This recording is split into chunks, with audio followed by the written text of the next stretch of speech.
Hi there.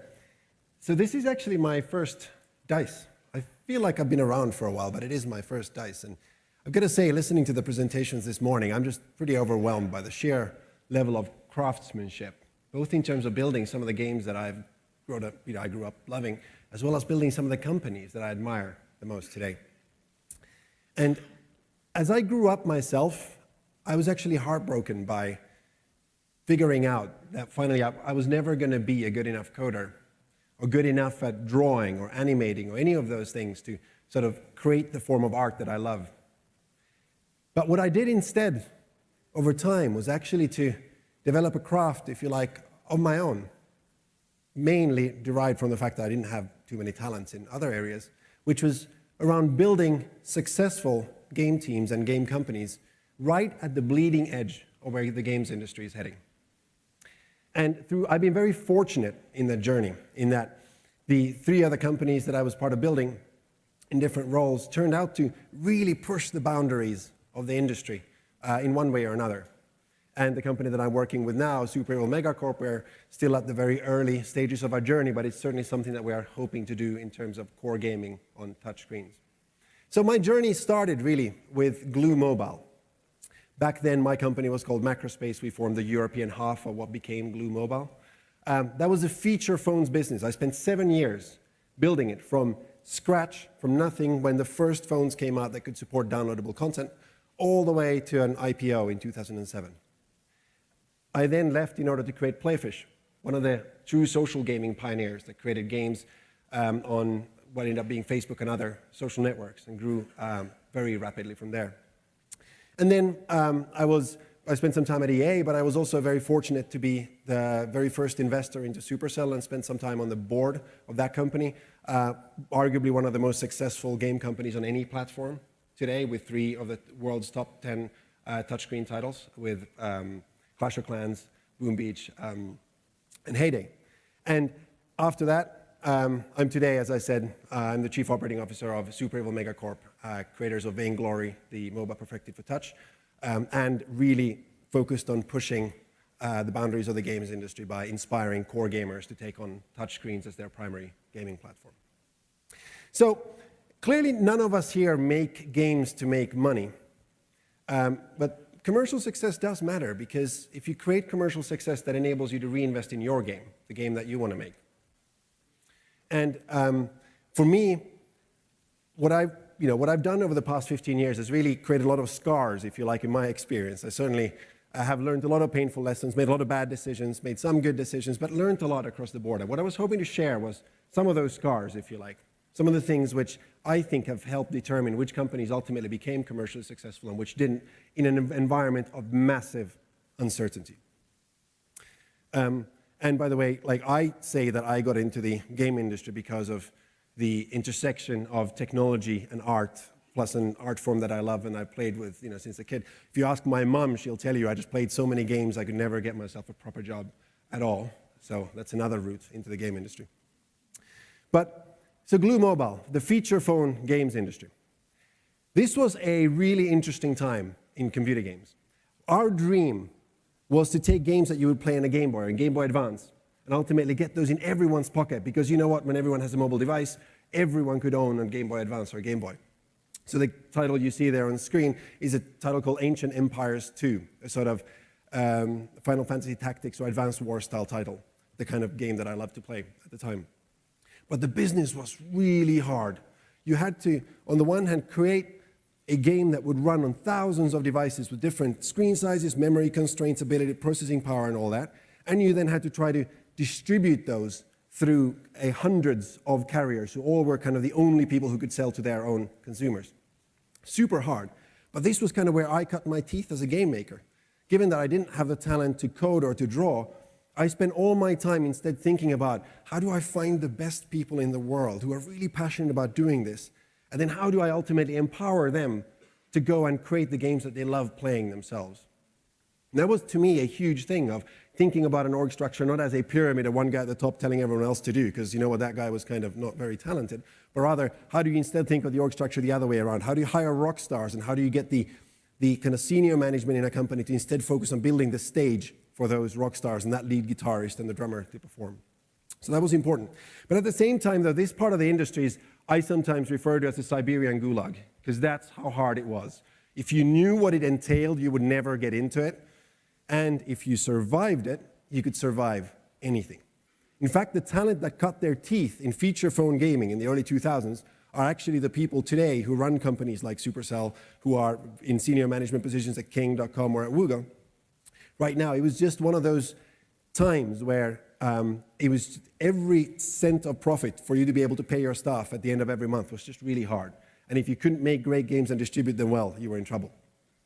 So the first lesson of my 10 lessons was that when the market environment is immature, when the conditions are tough out there, keep your burn rates low. What that means is don't try to spend a minimal amount of money, because it's much better to have a small team tackle a problem for a long time than having a large team that only has a little bit of time to tackle it. So in particular, when you're looking for that aha, that awesome, like what is it that is unique about this medium, this specific new device? People didn't have any preconceived notions of what should gaming feel like on a mobile device. Give yourself time, embrace the medium, give yourself time to embrace it, keep your burn rates low. The winners in this market were exactly the companies that ultimately ended up being very cautious on cost. The second, though, lesson, which is more of a meta lesson, which I think is very kind of appropriate for today as we think about things like VR and AR and streaming and all those wonderful things that are happening, new platforms coming into the game industry. It's that compound immaturity in a market slows it down dramatically. What that means is that, or what I mean by this is that if you have a client side, if you like, if you have a set of technologies that are immature, if you have a distribution environment which is immature, and you also have a set of consumer expectations that are immature because no one knows really how that platform is going to work or what to expect from it. That means that things will take a very long time to evolve. I remember back in 2004, when my brethren from a company called Jamdat, back then went public, we had just launched one of our really big hits in Who Wants to Be a Millionaire on mobile, sold millions of units. I was convinced that in the next 2 years, we will see the first billion-dollar mobile game. That was in 2004. I was literally convinced. We did see the first billion-dollar mobile game, but that was in 9 years later, in 2013. So that's how long these things can take. And today, obviously, the mobile games market is amazing, but it can take a long time. Thirdly, if you really do want to IPO your game business, and I'm not sure that I would recommend that to anyone, but if you really do want to IPO it, make sure that you don't IPO it after your big growth curve without having had any downturns. Make sure you've had a couple of downturns before so that you have some language to talk to the analysts and explain to them how your business has some ups and has some downs. Because it can be pretty heartbreaking when you have your first little down and the analysts tear you to pieces. No matter how much you try to explain it to them beforehand, they just saw a straight line. The other thing, actually, which was more of a humbling personal lesson from this era for me, was when I ultimately made the heartbreaking personal decision to leave Glue. I poured my heart and soul into it for 6 years, and I decided, okay, now's the day. I've got to go build something new. That's what I really want to do. And I was a Section 16 officer, as it's called, so you have to put out a press release. So we put out a press release that I am leaving, and I was sort of I wasn't at all totally convinced that that was the right decision. Then what happened was the stock jumped by about 4% out there. And at that point, it was kind of bad, but kind of good, because I knew at that moment in time that, the market agreed with me, time for me to move on. So, but kind of humbling at the same time. Awesome, but humbling. So my next company that I went on to found from there and became the chief exec was Playfish. Here, our dream was to take what Nintendo had done so awesomely with the Nintendo Wii, of turning the camera around, not focusing on the explosions on screen, but focusing on the interplay between the people playing, and what Facebook has done online, pre-platform, pre-games, any of that stuff, of just bringing communities together. We thought, what if Nintendo and Facebook had a love child? That's the thing we want to build. An amazing an amazing company that creates social games online. Learned a lot through this process. I got to, if you like, learn all the things from building Glue and start again and build a company with a kind of culture and approach to talent that I really wanted to create. which was amazing. We were very lucky. We grew incredibly quickly. We got to pioneer microtransactions in the West that everyone said were never going to work. We got to pioneer stuff like appointment game mechanics, viral distribution mechanics, so many new things. It was like a crazy new world that we got to kind of learn about. And like one of the main lessons for me from all of this stuff was just how important community is. And I really enjoyed that previous talk, because that is true. It is all about the community and working with the community to make your games better. So we grew to over 60 million monthly active users with games like Pet Society, for example, and Who Was the Biggest Brain at the time, which were really focused on bringing those communities together. Lots and lots and lots of lessons from this era, as I said. But one pretty interesting one when you think about the future and what kind of companies might be successful is that one of the things that is kind of, if you look at the winners from this era of games, it turns out there is no publishing leverage in digital games. What do I mean by that? Well, in physical games, clearly there's sort of almost a 50-50 effort of making the title itself and then making sure that everyone can get access to those boxes, whether you're in a shop or like whichever way that between the marketing programs and all those sort of things that you need to do to get the game out. Turns out in digital games, when they're purely digitally distributed, it actually is predominantly about your authentic interaction with your user base. The way that the digital app stores and the digital distribution channels tend to actually be fairly straightforward to manage. So there is effort there, but perhaps it's like 90% in the making the game and understanding that the game itself markets itself more than anything else, and the community interaction of the game is the most important part of marketing. And there is still some of the mechanistic publishing bits, but it's much less important. And it's pretty fundamental. The winners of this era all were content creators. None of them were pure publishers. And I think that says something about what kind of companies are successful also in the future. So, and it also begs the question, does it really make sense to build a publishing organization with multiple studios all around the world? Because if the publishing organization only adds 10% to the studios, is it really worth? And it's interesting. We'll see what kind of companies get built in the future. So, yeah, another small lesson is just like IPOing is kind of complicated, selling a company is also complicated. We became part of EA in 2009. And it does genuinely, and everyone who's ever sold a company knows this, one dream and one adventure ends, another exciting dream and another exciting adventure does start, but it really is if you like, a complete change in how a company operates.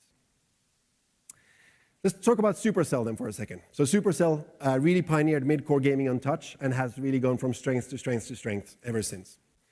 And what was interesting about Supercell, and just to be clear, I can take absolutely zero credit for any success that Supercell had, other than having been very fortunate to be at the right time, in the right place in order to fund an incredible team and be able to make coffees for them occasionally, and hopefully that's helped them be a little bit better along the way.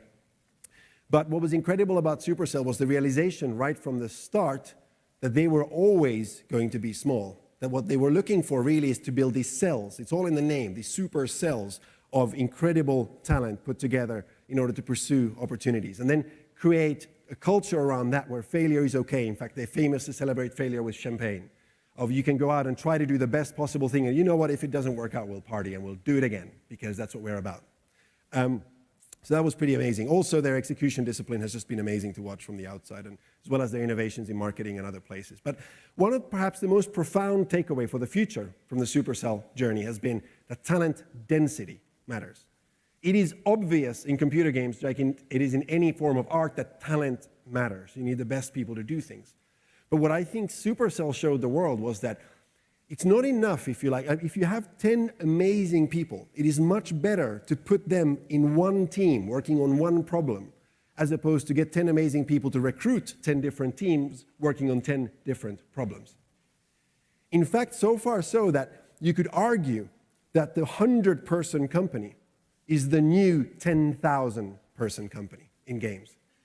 Because the efficient scale of a gaming company, with both the publishing leverage going away, as well as the level of automation at every level of a game company these days, from hosting to development tools to everything else, the 100-person company can arguably create a better game company than a 10,000-person company. So it's kind of really interesting to see how that will affect the future of the industry as well. So what about super evil megacorp?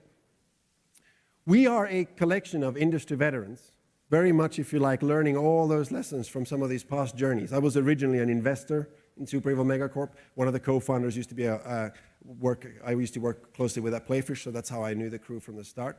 But they were this incredible collection of senior industry talent from Riot and Blizzard, Insomniac, and Ready at Dawn, like all these amazing companies that I've admired, that got together and decided that we are going to start creating a franchise for the very long term.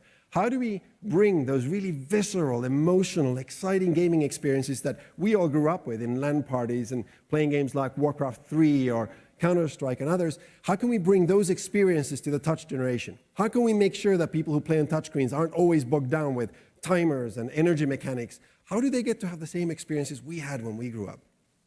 And how do we take that and build a 10-year plus, 20-plus year franchise out of all of it? And what's been amazing about that journey has been really to sort of be part of that level of talent across the board, to watch them bring a game like Vainglory to life. And to show the kind of experiences that it is that we're ultimately looking to create. I'm going to play a short video that we actually put together around 6 months ago in order to illustrate the kind of experiences we wanted to bring onto touchscreens.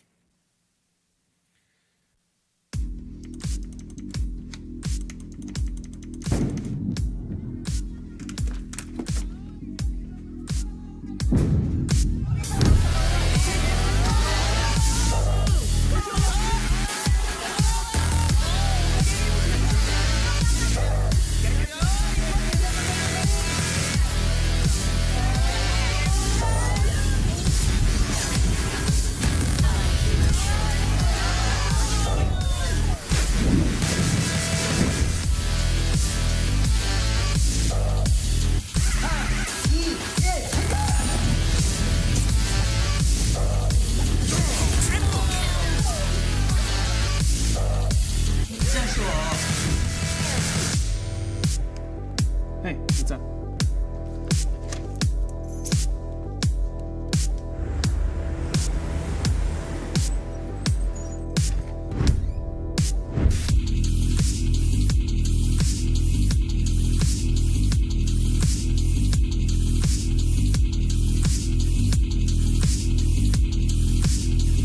동원이다.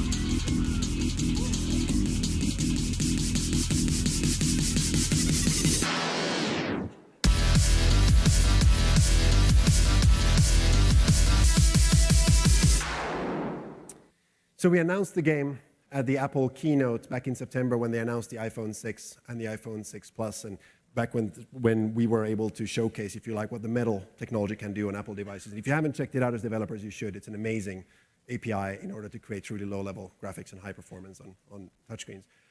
We launched ultimately in November, staggered launch throughout the world in different regions at different times to make sure that we could keep up with our server load. And we've just been overwhelmed with the community response across the board. It's just been really amazing, and if you guys are watching on Twitch, thank you. I mean, it's just been amazing to work with all of you guys, and it's been amazing to work with like everyone from the dedicated players from the start who've been giving us loads of feedback, helping us improve the game, working with all the streamers, folks like Shinkagan or DZ Live and others, Don John, the Alvaro 845, all these folks who've really taken the game to their hearts and really helped teach their user base about it and all that. And the things that have been really important to us when we sort of look at what have we learned throughout this is that we didn't know. Remember those triplets that I showed earlier, the client-side tech and the distribution tech and the consumer acceptance. Like we sort of knew that the tech was there, with the client tech was there, distribution was there, but we didn't know where consumer acceptance would be. And the thing that we've really been taken with is, like in January of just this past January, we had over 250,000 individual people watching our developer stream, for example. And we stream every Friday just to talk about, hey, what's going on with the game, what's coming up next, and play with viewers and all that, which has been amazing. The average player in the game plays more than 75 minutes per day. And that's the average, like including the people who just check the news feed. So we've just been overwhelmed with the very early stages of how our community have been interacting. And I actually run the Twitter account of the game. And like I literally wake up in the morning, first thing I do is respond to some Twitter questions. I respond to Twitter throughout the day and in the evening. And it's just been amazing, the intensity and passion inside the community. It's been great. There's already loads of registered Vainglory teams out there. There's some tournaments being run, which is, again, incredibly, we're super thankful for. And we know we need to build more tech on that front and all that. But gamers are truly ready for touch, which is really, really good. It'll take years and years to build to make it really big, but we're just excited about our start. A couple of final lessons then, maybe meta lessons, call them that. Firstly, be patient with the future. The future will not happen tomorrow. There's loads of compounding maturity all the way out there. But the people who cut their teeth in making when the times are hard will be the people who will rule the world when the times will be easy. Secondly, funding models will evolve. When I started, $50,000 was enough to invest in a single game, and you could invest $500,000 in a company that could make many games. Today, you need $5 million at least in order to pursue some of these opportunities. VCs must begin to think more like publishers and dare to take content risk, not publisher risk of a company that makes many, many, many games. Equally, publishers need to be more comfortable taking equity upside as opposed to controlling the destiny of a company through a revenue share or through some other form of controlling their corporate development. But then finally, and perhaps most importantly of all, if I had listened to people who are experienced stand on stages like this, and I would have always listened to everything that they said, I would never ever have set up any of the companies that I set up. So take all established wisdom, including pretty much everything you've heard in this talk, with a massive bowl of salt. It's the most amazing time in the game industry ever. It is truly borderless. So many vectors of innovation in so many different directions. We are excited about ours and our community, but there are many others. And don't listen to me, go out and build them, because that's the kind of time we live in, which is so exciting. With that, thank you very much.